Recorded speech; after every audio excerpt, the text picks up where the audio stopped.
his contribution, both with training students and so. Yes, well, thank you for having me here in CCMB. I feel less than the least of these sort of things. Okay, so today I'm going to tell you a little bit about some experimental and computational strategies to help identify compounds in metabolomics.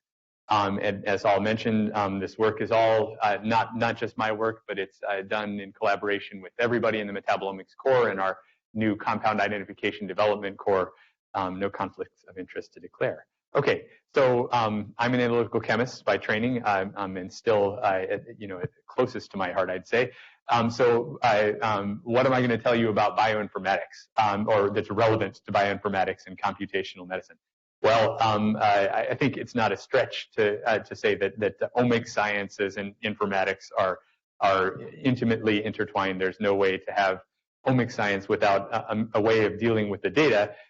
Classically, we think about that in terms of interpreting data, putting biological meaning to big data sets. But what about compound ID? This is kind of an unusual thing if you're more familiar with genomics. Trying to identify what genes you have is sort of a matter of course. It's not something that you spend a lot of time on with modern techniques. So why is this a challenge in metabolomics? We'll talk about that a little bit. There's a few topics that we'll break down the talk into. First, we'll talk about figuring out what's the difference between an actual compound and just a feature in your data set. Then we'll talk about how you go about taking those compounds and getting the best data that you can to help identify them when you need to. Talk a little bit about synthesizing all of that data into a manageable, usable entity that will help you not just on the project you're working on, but thereafter. And then finally, we'll talk a little bit outside of my field of expertise, but I think maybe potentially of interest to this group about how you could go about improving the search strategies that are out there to identify the true unknowns and the known unknowns in your data set. Okay, so background. So why is compound identification even a challenge at all in metabolomics?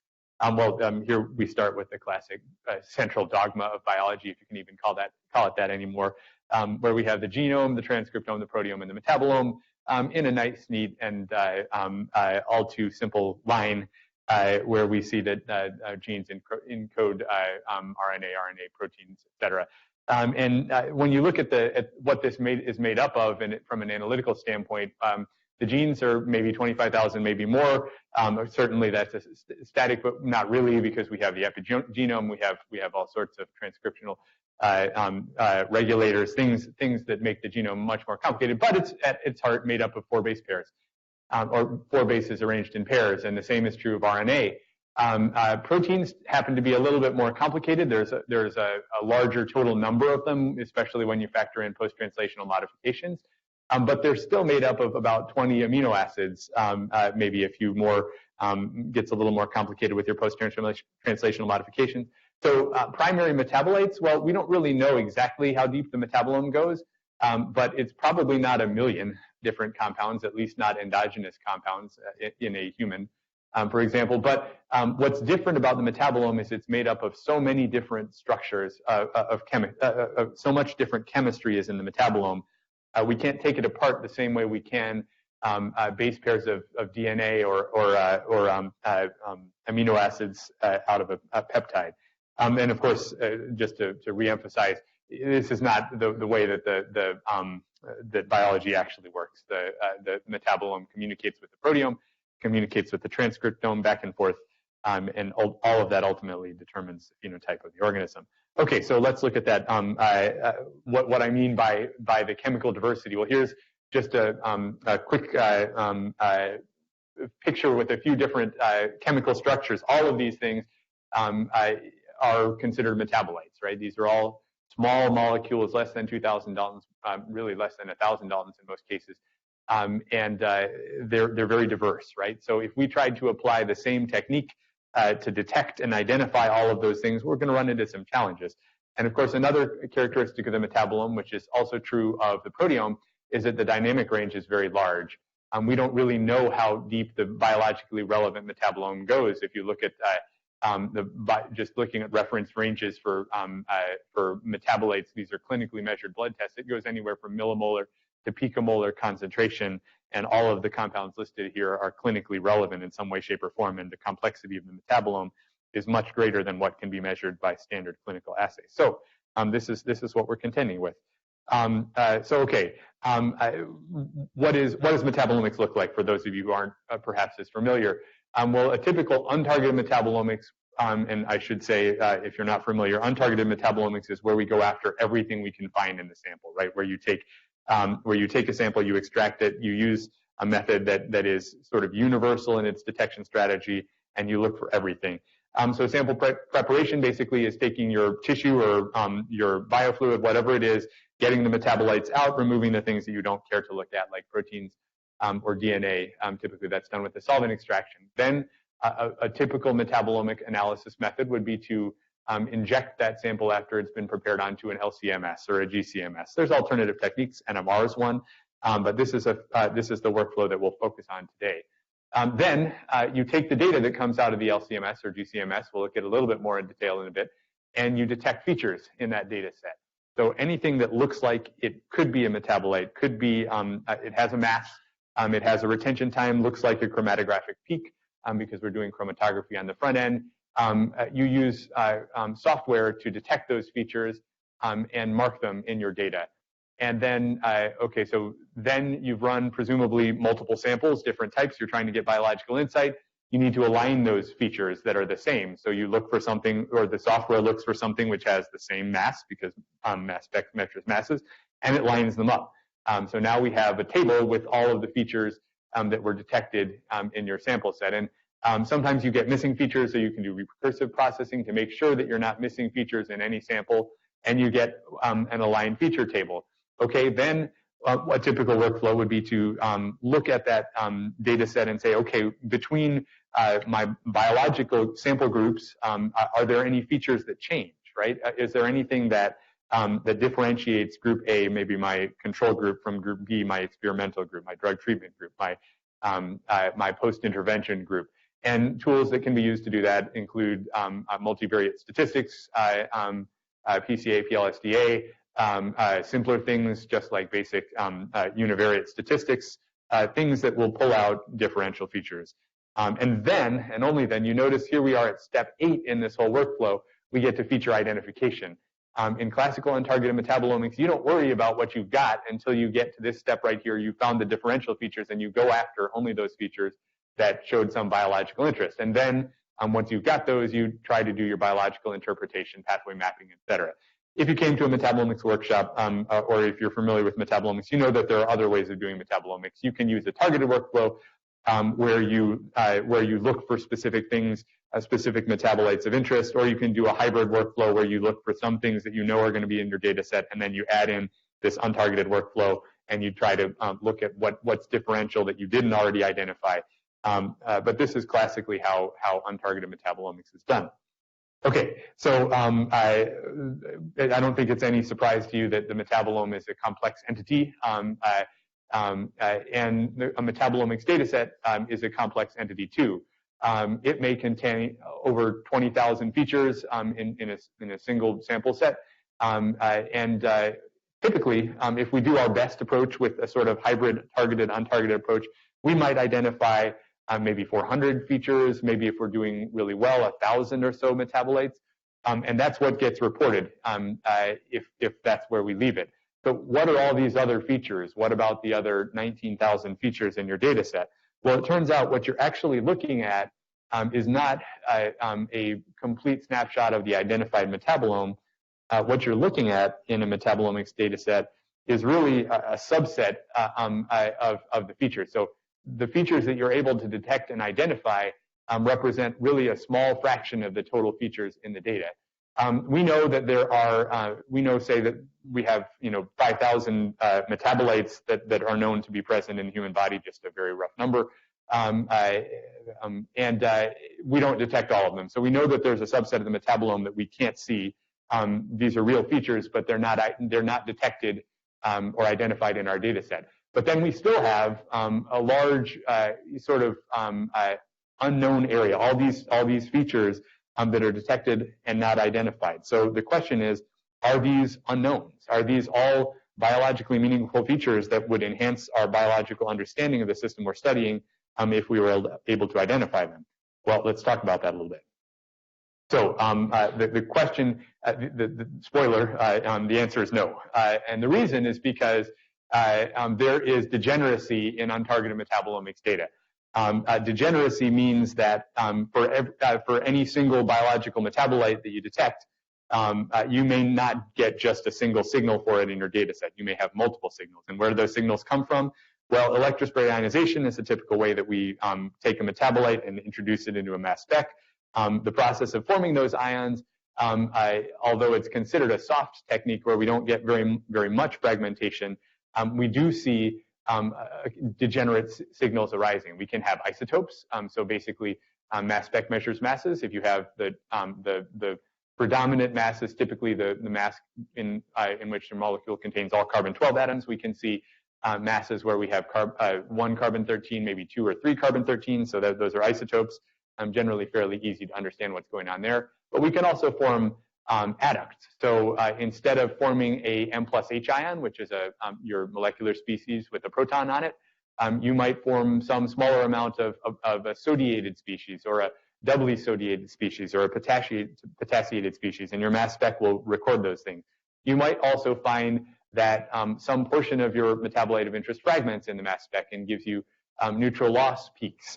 And so all of these features represent degeneracy. So that brings me to topic 1, which is really more of a shout out to other members of the audience who have done hard work in this area. So how do we discern actual compounds that we want to spend time identifying from just features in the untargeted metabolomics data? Okay, so I'm not going to spend too much time on this because if Ala has given a talk here in recent memory, she's probably brought you well up to speed with all of this. But it's relevant for what I'll talk about further, so it's worthwhile just mentioning. So the goal is to reduce the redundancy in the untargeted metabolomics data before we go after identification of other unknowns. And so what do you do to do that? Well, we need a full data set to look at that, and we need to look at we need to look at the compound spectra, and we need to look within each spectrum.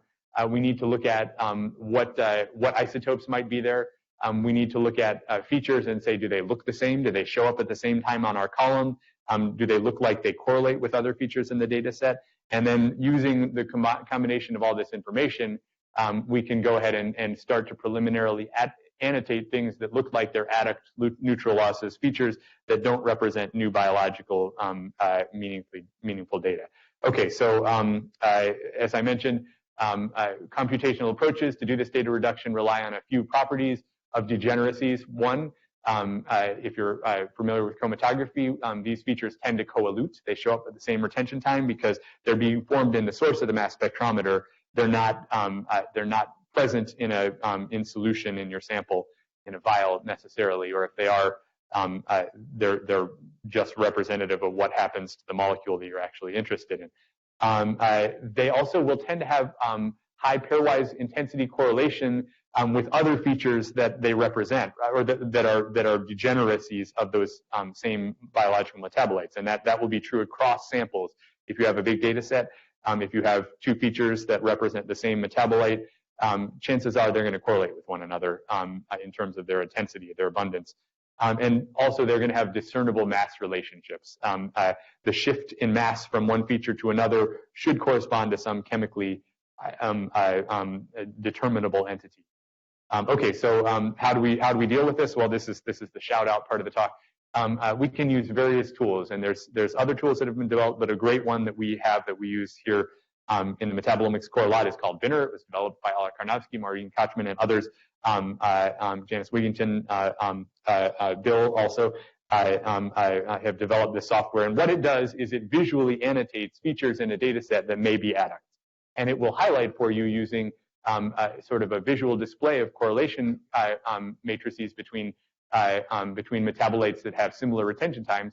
It will highlight metabolites that have high correlation coefficients and those that have lower correlation coefficients. And if you have metabolites with high correlation, or features with high correlation coefficients, that's a sign that you might be looking at a degenerate feature. And it also uses mass shifts So you can observe differences in masses between features that show up more than once in a data set and let you get an idea that, hey, I'm seeing a mass shift that's commonly occurring at 22 Daltons. Chances are I may be looking at a sodium adduct that repeatedly occurs.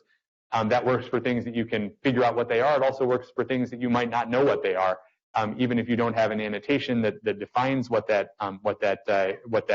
mass shift is due to. If it recurs frequently in your data, you may get a sense that this mass shift is some sort of an adduct or a fragment that's commonly occurring in your data set. And you can read Ala's paper if you're interested, but it turns out that this actually works really well. Adduct formation can be really extensive and complex in some cases. And so taking a very simple molecule, leucine, we see over 10 adducts whose structures can be definitively assigned after a careful analysis of the data. And so what I'm getting at here is this sort of informatics-focused approach helps us pare down what we actually want to spend our time with our analytical techniques looking at. We don't want to be looking at 20,000 features, of which 70% are redundant. We want to be looking at the 30% of features that represent a chemical compound that we may or may not know what it is. Just as another piece of information, because I'll be talking about MS and MS a lot later in the talk, binner annotations, these annotations of, hey, this looks like a feature that's redundant to that other feature in your data set, that can be checked using analytical techniques like MS. So here we have an MS spectrum that shows that we have a sodium chloride adduct and a sodium chloride formate adduct of, and then yet another level, a sodium formate adduct of a single molecular species. So we can use MS to help confirm this. Okay, so where does this leave us? Degeneracy reduction is important. So now what we've got is a picture where if we look at the entire observable feature set, we still have a limited set detected and identified. There's some that we're missing in our data set, and we have a large region of degenerate features that look like they might not be a unique feature of biological interest. But it still leaves us with this white space here, this true unknown features that we haven't been able to put our finger on yet and are worth some further follow-up work. Okay, so how do we tackle those, right? And how does it intersect with bioinformatics? So bear with me on this one. So how do we discern compounds from features in the untargeted metabolomics data? That's what we'll talk about next. Okay, so just to sort of revisit a compound identification-focused workflow in metabolomics, what would we do? Okay, typically we would acquire quantitative MS1 data on the samples that we were trying to study because we need that to derive insight in terms of the disease state or the experimental manipulation they're performing. Then you're going to acquire some tandem mass spectrometry data on representative sets of those samples. You don't necessarily need to do that on every single sample in your data set, but you want it to be under representative, identical, preferably chromatographic conditions to get deeper insight into what some of those features are. Then you'll do what we already said. We'll do statistical analysis to detect knowns and knowns of biological interest. And then we're going to attempt to identify the unknowns of interest based on the MS2 data of authentic standards. And I'll talk a little bit more about that. Okay, so what's the problem with that workflow? Sounds fine. Well, one problem is that the MS2 data that you get is kind of constrained by the chromatography that you used for your quantitative analysis. If you wanted to run 1,000 samples, you can't be waiting for your instrument to run for 8 hours per sample. It'll be a prohibitive data acquisition time. So if we set up our MS2 acquisition where we really need detailed information about an individual sample, you may be constrained by that a little bit. You may not get as deep coverage as you would need to really identify unknowns, especially the lower abundance features, which are less likely to produce high quality spectra. Okay, so let's take a quick step back and talk about tandem MS. What am I talking about? Well, basically mass spec takes all our metabolites, turns them into ions. And what we do typically is we'll measure the mass of those ions if we're doing standard MS1 type mass spectrometry. and then we'll quantitate those ions, and that's as far as we go. But to help identify, we can take it a step further. So we can select, say, one of those particular ions that's being formed in the mass spec at a time, and subject it to collision-induced dissociation. What does that mean? That means you break it apart into fragment ions. And so from one precursor ion, we get multiple fragment ions. And then we can select a particular product ion or measure the mass of all of those different product ions and detect them. Okay, so what does this do for us? It's useful both for metabolite identification, and we'll talk about that soon, and also it's useful for improving selectivity. So instead of just saying, okay, we have a mass of a single ion coming out, is that a metabolite that we're interested in? We also know how it fragments, and that can tell us more definitively that what we're looking at. Okay, all right, so we can get MSMS data. How is that useful for compound identification? I'll talk about that more when we get to the spectral search strategy part of the talk, but suffice it to say right now, MSMS data, the way a molecule fragments, can be sort of a signature of the identity of that compound. A particular compound will fragment in a very reproducible way. If you take data acquired by somebody else on a similar type of instrument, you can compare the spectra that you get, and if you have a match, then you're moving in the right direction toward identifying that compound. So, okay, but the first thing we need to do is get an MSMS spectrum that's worth something, right? It needs to be of decent quality. So what is a good MSMS spectrum, and how do we get them? Well, a good MSMS spectrum would have more than one single ion. It'll have multiple high abundance fragment ions. It'll have low background noise. We'll have sufficient signal to noise that we can observe the background, and all of our major fragments will be well above that. That is useful for compound identification. What's a bad MSMS spectrum look like? One characteristic of small molecule mass spec is that sometimes we get few or even only one major fragment, and sometimes that major fragment is the parent ion, the ion that we send into the collision cell to break apart just didn't break under the conditions that we gave it. The other characteristic is that you might have low total signal and high background noise. So in this MSMS spectrum, based on the total abundance and based on familiarity with how the instrument works and what its signal noise thresholds typically are, most of these peaks that we're looking at down here are probably noise, and this is the parent ion, so we don't have a whole lot of really useful information in this spectrum to help identify a compound.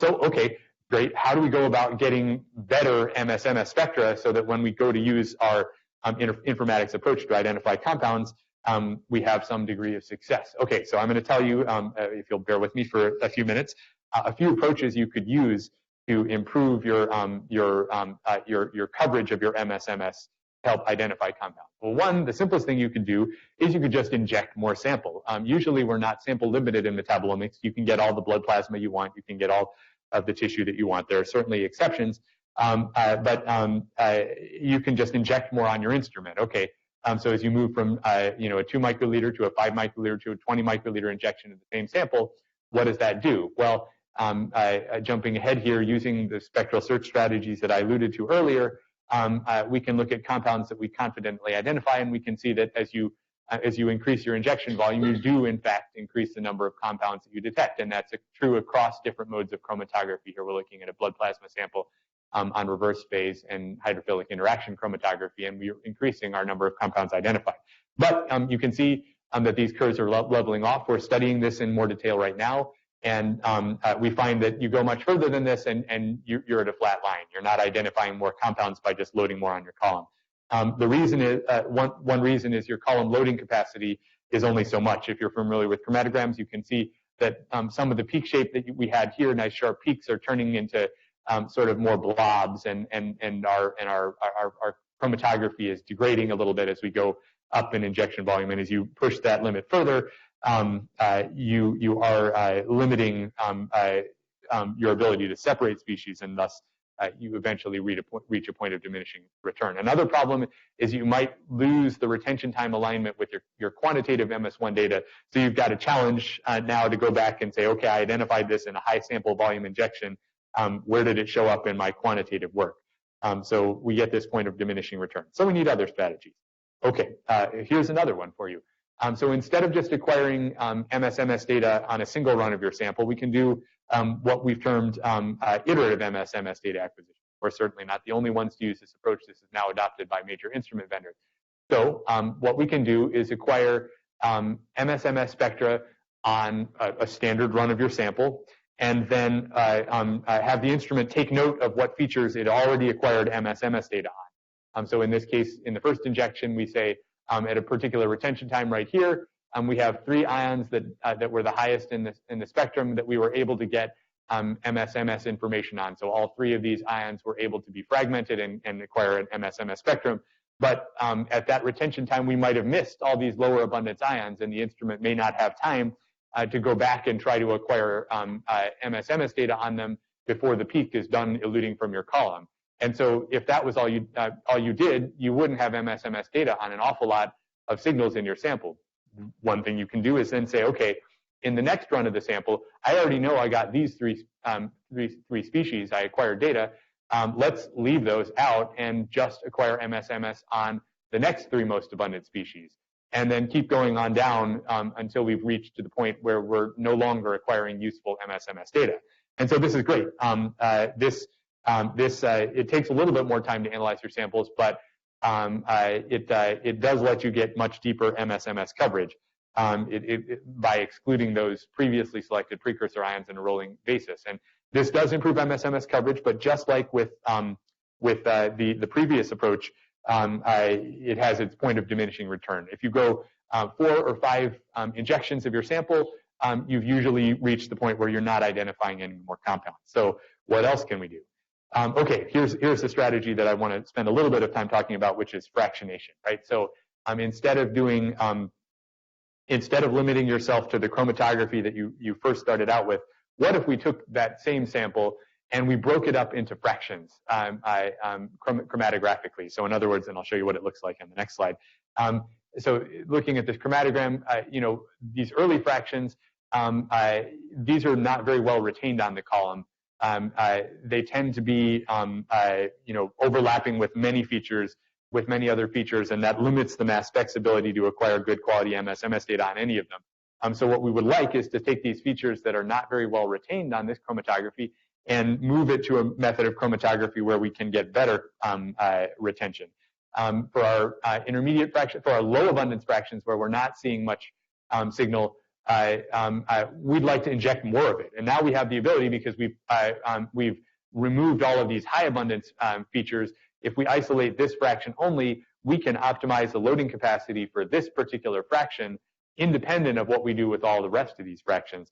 And for a higher abundance fraction where we really do have a lot of signal, what we need to do is optimize our chromatography so that we pull apart some of those high abundance features from lower abundance things that are present in that region of the chromatogram, and help get better MS-MS coverage of some of those lower abundance features, which are probably the unknowns that are really what we weren't able to get deeper on. So what does that look like analytically? So here's my dorky analytical chemist slide. We take those samples and we fractionate them using a semi-preparative scale column. As I mentioned, we're not usually sample limited. We can put more on our column. And we split the flow between a mass spec to tell us what we've got and a fraction collector. And then we take those fractions, we dry them down, and we can analyze them a second time. And we using our LC-MS-MS instrument. And now we can tweak the chromatography here, the injection conditions, to get better MS-MS coverage. And then we have to assess that data and say, did this make a difference? Did we get better compound identification? And so there's some informatics there. Okay, so just to look at what the data look like when we do that type of workflow, I'm going to show you 3 different modes of fraction collection, sort of multi-dimensional chromatography here. And the first one is a reversed phase by reversed phase. So reversed phase was the first column, the semi-prep column that fractionated, and it was also the second column. And what you see here, we see some consistent background ions, which are a prevalent feature of metabolomics data. We can usually manage those pretty well by just saying what's present in our blank and excluding them. But what you also see is that the features of interest, the chromatographic peaks, sort of elute along a diagonal in this chromatogram. And that's because the chromatography is similar on our 2 dimensions. What we can do, so why would we even want to do this at all? Well, what it does let us do, as I mentioned, is it lets us take these low abundance fractions and inject more, and take these high abundance fractions and inject less and not overload our column, and thereby sort of optimizing our loading capacity. But what it doesn't do is spread all of the features out over a wider range of separation space. So this is the simplest approach you can use. Okay, here's another method. So instead of just using basically the same gradient separation on both dimensions, we're still going to do the same general mode of chromatography, but we're going to alter the gradient fraction by fraction to sort of optimize it for the things that we're eluting in that fraction. For the early eluting fractions, we're going to use a very weak solvent so that those features can be retained. For the late eluting fractions, we're going to use a much stronger solvent so that they will, and the goal is to spread out all of the features and all of the fractions over a wider range of separation space. It turns out that this doesn't work perfectly all the time. It works very well for some of the fractions. It doesn't work as well for the stuff that was way early or way late in the chromatogram. So there's a limited range of things that we can improve here with this approach. And then the final method is we switch our mode of chromatography entirely in the second dimension. Instead of using a reverse phase chromatography, we use a reverse phase in the first dimension and HILIC in the second dimension. And as you can see here, we make better use of our separation space. And so what this has done is made the job a lot easier for the mass spectrometer. Now, instead of having to acquire MSMS information on all of these features in a single run, we've broken it down to a sort of a much lower feature density per unit time, and the MSMS should be able to go deeper into our metabolome. Okay, so what's this look like? How does this affect our MSMS acquisition? As I was mentioning, okay, we want to compare the best case to the best case. So we might get maybe 700 features with useful MSMS per run, and if we got 6 runs, by the time we've gotten down to iteration 6, we may have only 25 to 50 useful MSMS spectra in there. So that you're going to look at it sort of a diminishing return as you move down from one run to the next. Of course, not every MSMS spectrum immediately means you've identified a compound, but the more unique ones you get, the better. With fractionation, we may not always get 700 features in every fraction. We may sometimes be lower but we tend to see in most fractions 400 to 700 features with MSMS per run. But we can spread this out over spread the sample out over 30 fractions. So you can see just by multiplying, you definitely have a higher number of useful MSMS spectra that you can use. Okay, how does this translate into identifications? Well, here's a preliminary analysis of some data. So in the first method, the unfractionated plasma, we just did a single run, and we looked at how many features we identified. We get 118 unique compounds using a very simple identification strategy of an MS search score of 700, and I'll show you more about what that means in a little bit, and just validate that, yes, okay, when we look at those spectra, those are reasonable matches. Chances are if we went through and poured over the data in detail, we'd be able to add a good number of compounds to that. But this is a reasonable and automated way of looking at it. If we look at the second approach, an iterative MSMS approach of the unfractionated plasma, so this is just doing multiple runs like I already showed you, using the various different modes of chromatography, comparing them. In total, we're able to identify about 167 unique compounds. So we've improved our sample, our compound identification roughly 50%. What about when we use fractionation? So when we use fractionation using the various different strategies, we're able to detect in the same sample, using the same final mass spectrometry analysis method, 348 unique compounds. So we've more than doubled the compounds that we were able to identify in our data set. So this is really useful as an approach. It does take some time to accomplish, but if you're just doing it on a representative sample rather than on every single analysis, that time compared to the time it takes to analyze the rest of your data is actually quite reasonable. Okay, so let's just look at fraction by fraction between the 3 approaches since I showed them to you. We have the gradient approach, we have the isocratic approach, and we have the orthogonal chromatography HILIC approach. The non-orthogonal gradient typically does as well as other methods on metabolites that were really well retained out here on the first dimension. So things that were things that stuck well to your column, we were already actually doing a pretty good job on them. I should say that what we haven't done yet in this particular data set is really optimize the column loading fraction by fraction. So we should be able to do even better on some of these lower abundance medium fractions. The HILIC method, as we expect, does a lot better on some of these fractions that were really not well retained on our first dimension of separation. So that works. And the gradient method, I'm sorry, the isocratic method where we're trying to spread out doesn't show as much promise overall. But if it's going to work best somewhere, it works best in these sort of intermediate fractions where we have intermediate retention, and we kind of can tailor our chromatography to work well on those particular metabolites. Okay, what does this translate into in terms of MS-MS coverage? Can we detect things that are really of interest?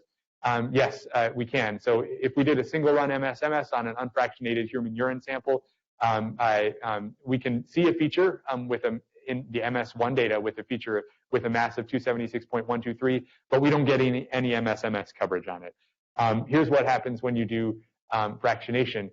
You take this feature, it has in fraction 19, we can find that feature. It gives a nice peak, and we can search that peak against a database, and it turns out that the metabolite that we're looking at is benzoyl ecogonium, which is a urinary cocaine metabolite. So we were able to detect this minor feature in a pooled human urine sample that probably comes from drug abuse. And there's many other examples of features that we're able to pull out using this approach that can provide biologically meaningful information. Okay, so of course this approach is not the only way that we can get more information. There's other approaches that are useful to compound ID. And just because I'm an analytical chemist, I have to mention that NMR, compound synthesis, chemical derivatization, all of these are important analytical strategies that we can use to add to the picture to help identify our compounds. Okay, but we want to get back to the bioinformatics. Where is the bioinformatics, and why did I make you listen to this whole topic too here? The challenge along the way is really what we do with our data. So the challenge that we're grappling with right now is how we unite our fractionation-based compound identification data with the high throughput data. So it's only useful if we're able to go take the features that we are able to identify and go back and find them in the quantitative metabolomics data. And another challenge that we're working on and having some success with is how we identify what is a high quality MS-MS spectrum, which is something that we think we should be able to get a match for if we had it in our database, but versus what is a low quality MS-MS spectrum. Okay, the instrument went and got data on a particular ion, but we don't think that we're not getting a match because the compound is unknown to our database. We think it's happening because the quality is just low, and so that's a challenge there. And so when we've looked at fractionated versus unfractionated, looking at features that we're able to detect via a commercially available database versus compounds that we measure MS-MS for in an unfractionated sample, you look at the scoring and you can find that there's some indication of metabolites with a high score on the commercial database that we didn't see in our unfractionated score. These are new identifications that we wouldn't have been able to make with our unfractionated score. Here, compounds that we can find in both the fractionated and the unfractionated sample, but they have a low score against our commercial database. These are features of interest, right? These are features that we can reproducibly find. They're in our quantitative MS1 data, but our database isn't helping us identify them. So these are the new metabolites where we want to spend our time working. And then, of course, there's a bigger picture question, which is, I've kept mentioning MS-MS spectra are essential for identifying compounds.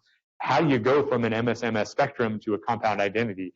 Well, you do it with scores, but then how do you interpret those scores? We'll spend a little bit of time talking about that at the end. Okay, so hopefully I've given you the sense that there's a lot of information in this data set. You do compound fractionation.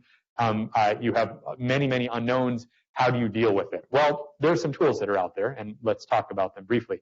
But first, let's bring back up this workflow for just a second. Remember, as I mentioned, compound identification is usually relegated to the very end of our workflow, when the resources probably are the most limited to dive deeper. And so following this workflow for all of our studies, following a project-focused workflow prevents work. So, okay, let's say we have the resources, we go and identify some features of biological interest, we write a paper on them, and that's the end of the road. That workflow may or may not help someone else who comes down the line years later to try to identify those features in their data set. If they don't happen to know that they should be looking in a study of cancer metabolism in pancreas cells, and you're working in the liver with response to exercise, it doesn't matter if they identified that feature, you're not going to be able to find it if you don't know where to look. So we need improvements to this project-focused workflow to help facilitate compound identification for the long run within a lab and especially between labs. So, okay, what tools do we have? Well, there are metabolite libraries and databases which are designed to span multiple projects. So these are things like HMDB, the Human Metabolome Database, or massbank.us, which is a sort of a user-generated mass spectral library. And so these features are home to many, many spectra that can be searched against any data set. They tend to be well curated, so they have high-quality spectra in them. That's good. You can also buy commercial databases like NIST.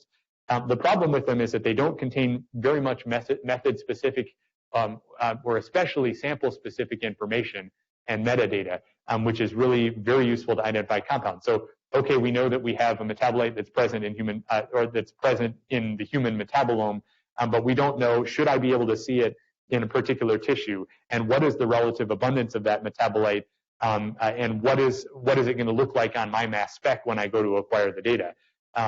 So these databases are useful. They give you a place to start, but they don't answer the whole question.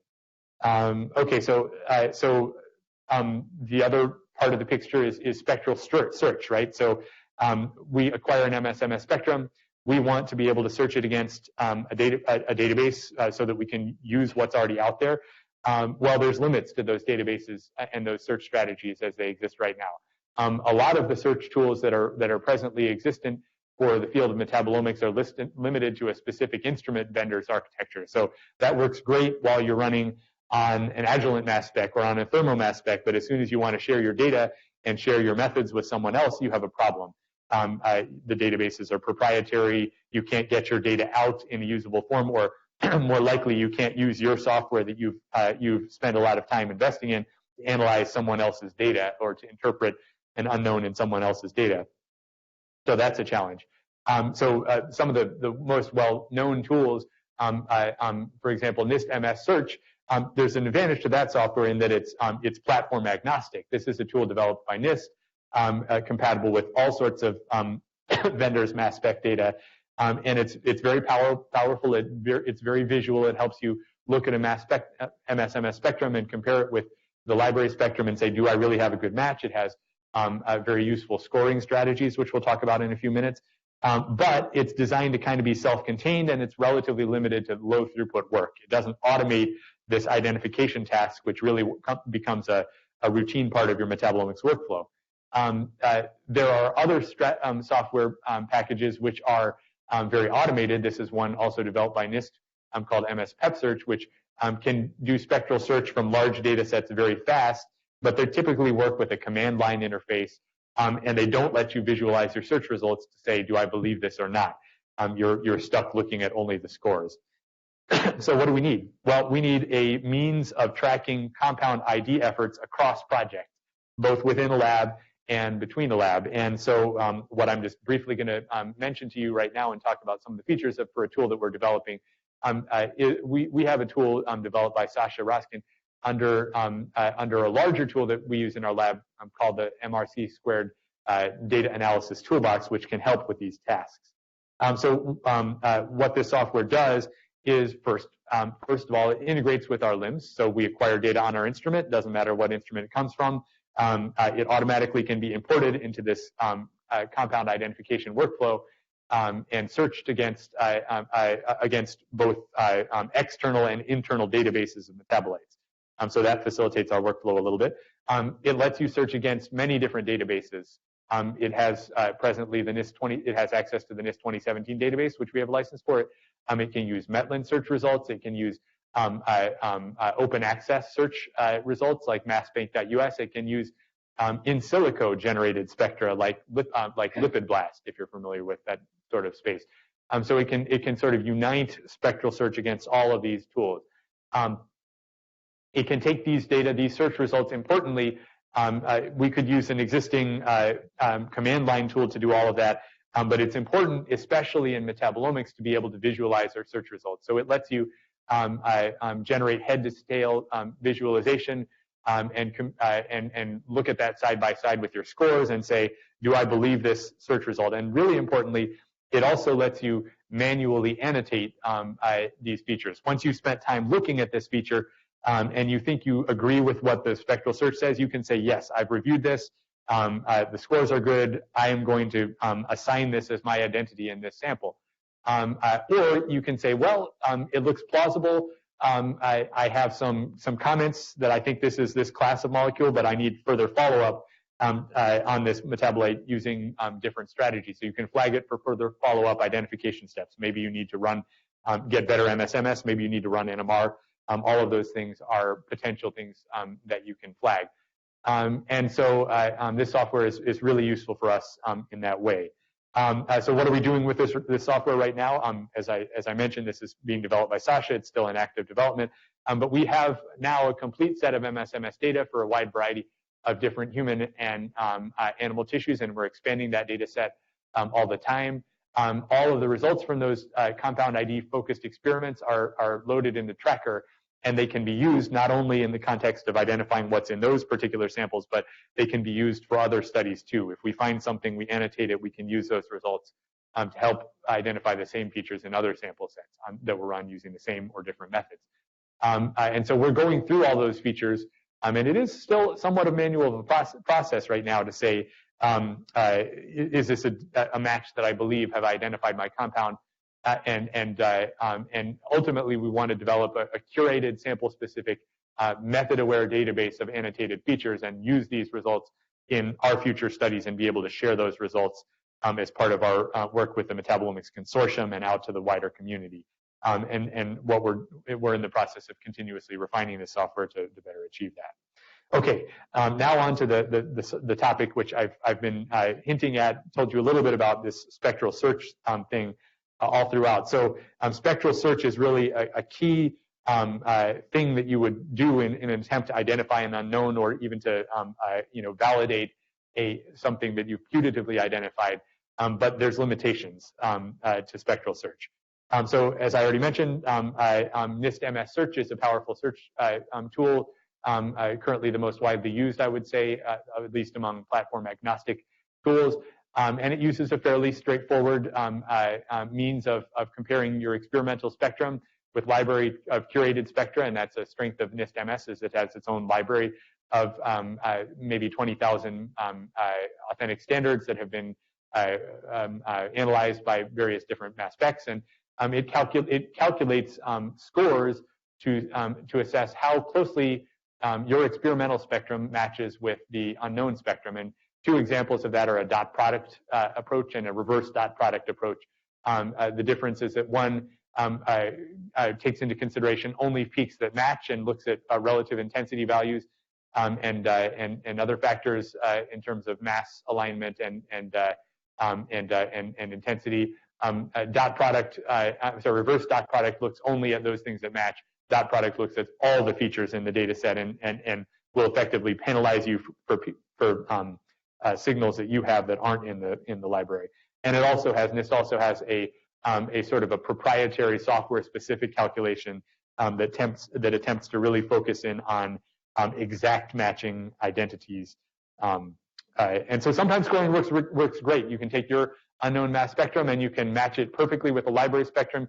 You get very high score values. I should say that all of these scores in NIST are scaled to a value of 1,000, where 0 would be no match and 1,000 is a perfect match. So in this case, we have an incredibly good match for L-carnitine, which is a common common urinary plasma ubiquitous metabolite in most tissues. And you can look at the next best match for a unique compound on the list, and we have not nearly so good of scores. So in this case, it's unambiguous that the compound that we're looking at least as far as this library is able to tell us, is in fact L-carnitine. So great, okay, if everything was that easy, I wouldn't be here talking to you today. But it turns out a lot of the matches that we look at are not so good, right? So here is what looks like a reasonable mass spectrum. We have good signal to noise, we have multiple peaks. This was the best that NIST was able to do when we said try to find an identity match for that spectrum. We have a score of 84, a dot product of 583, a reverse dot. Oh, we're only looking at the things that matched with the exact library spectrum were pretty good, but we're obviously missing a lot. So if this was where we stopped, we would have no idea what we're looking at here. But we can use an alternate approach, which effectively allows for neutral losses versus your library spectrum. So we say, okay, we're not only going to look for things that exactly match your library spectrum. We're going to look for things where we see some matches, but we also see some matches that have mass shifts compared to our predicted metabolite. And in this case, our search result comes with this hybrid approach comes up against a tetraethylene glycol, which is probably a polymer that's present in the sample collection vials and is not actually a biological sample, but it's an identification of at least a metabolite class or a feature class, which gets a lot closer to knowing something about what this feature is. But let's say we want to know these things exactly. We want to know what we're looking at without any sort of question. It's helpful to briefly look at how that's done in other fields. And so in proteomics, it turns out that compound identification based on MSM spectrum is sort of a solved entity. So how do they do it so easily? It isn't necessarily easy, but the approach that is used in proteomics, you take your mixture of proteins, you digest them to peptides, you acquire MSMS data, very similar to what we do in metabolomics. So this is very much like a metabolomics workflow, with the exception that we don't digest up our metabolites. They're already small enough. And so then we identify using MSMS spectral search in proteomics, not unlike what we do in metabolomics, but we, instead of using experimental spectra, we are able to use in silico generated spectra. Peptides tend to fragment in a very reproducible manner, so if we know the sequence of a peptide, we know pretty well what the MSMS spectrum might look like, and then we can use scoring strategies very similar to what I just showed you to say what's the best match for that peptide. If we find enough peptides that look like they come out of a protein, we can pretty well definitively identify a protein. Then we have another tool that is incredibly useful to say how certain am I about the quality of that match, and that's false discovery rate estimation.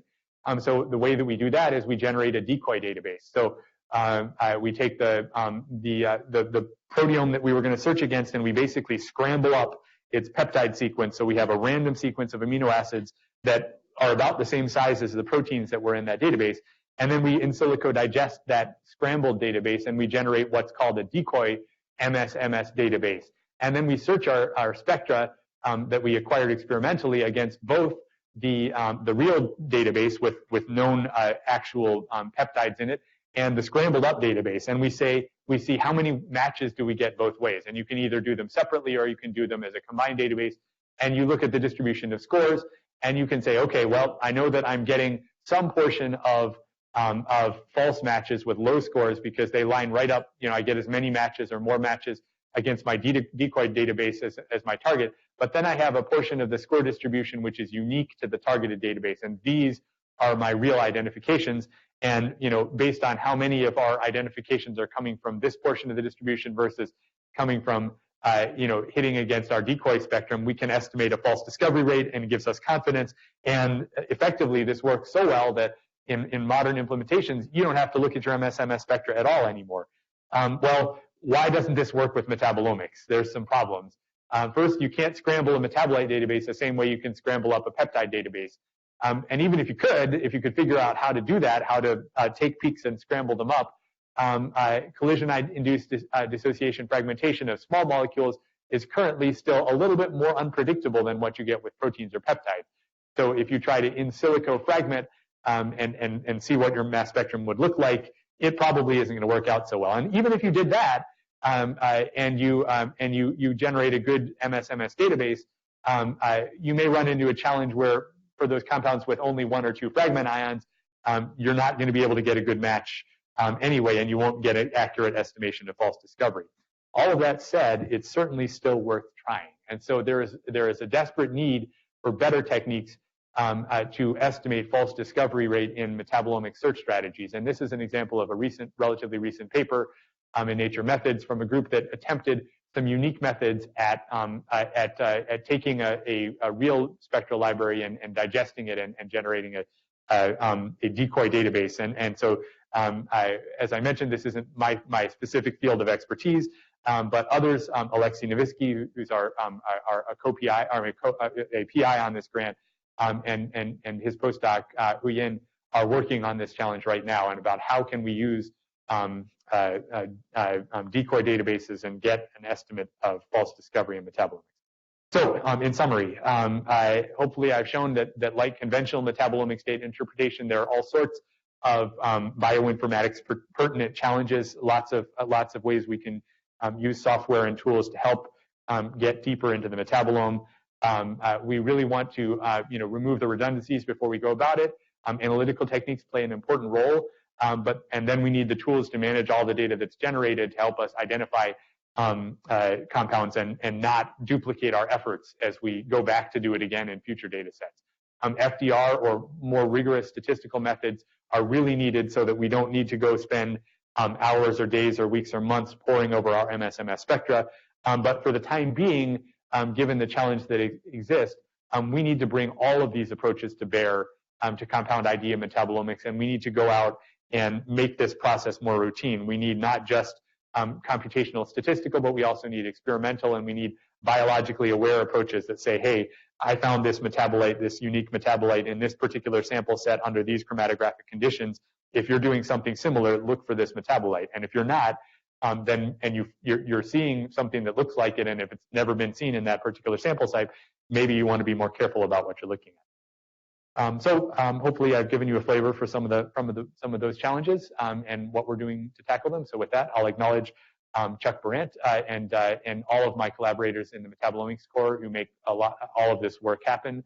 NIH for funding, and we're pleased to be one of these compound identification cores. And thank you for your attention.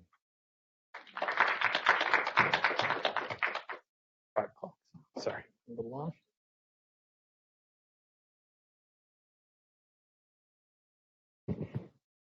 I have a question.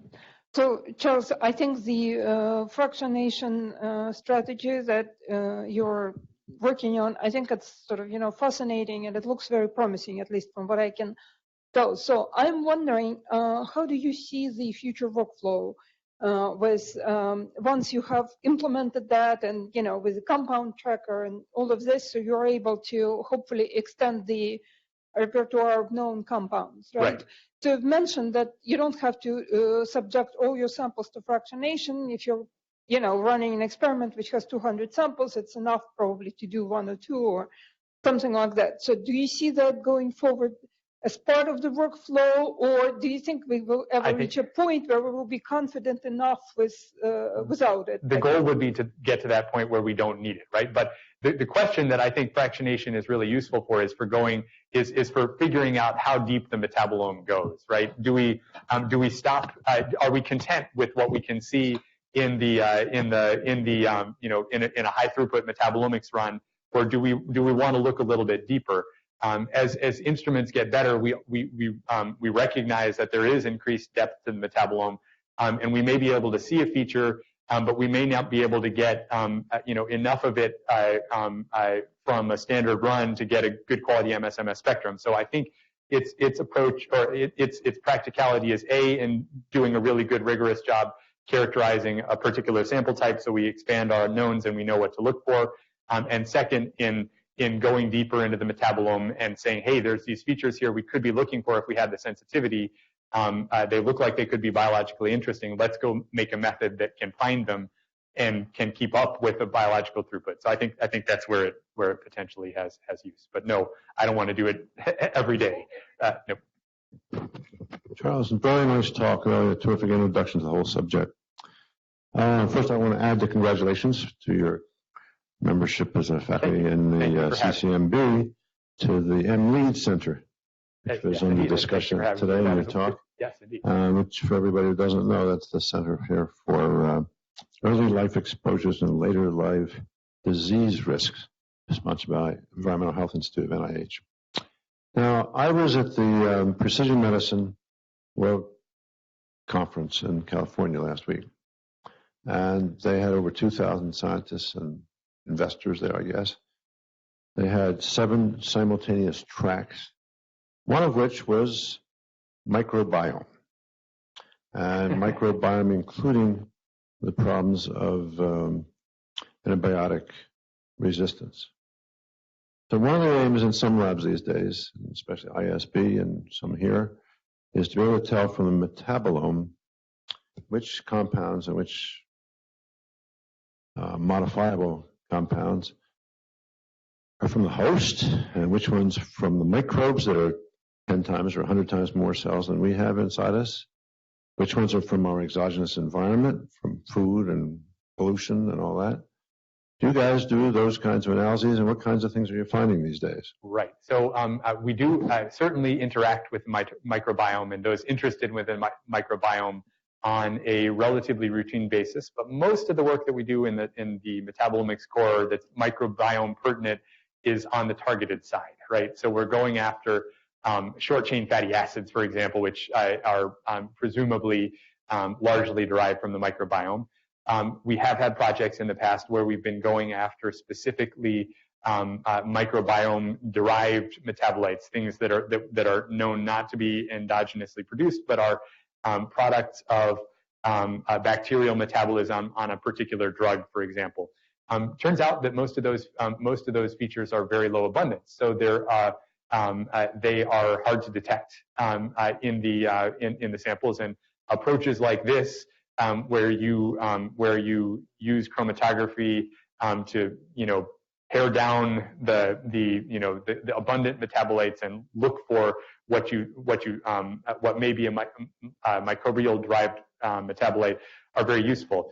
But truth be told, there's an awful lot of overlap, right? There's an awful lot of overlap between the microbial metabolome and the human metabolome, and disambiguating which comes from which is not always a very straightforward question. So a lot of it kind of has to be done in a little bit of a targeted way. If you find a metabolite that is produced by your bacterium of interest in a dish, you can go and look for that in a metabolomic study.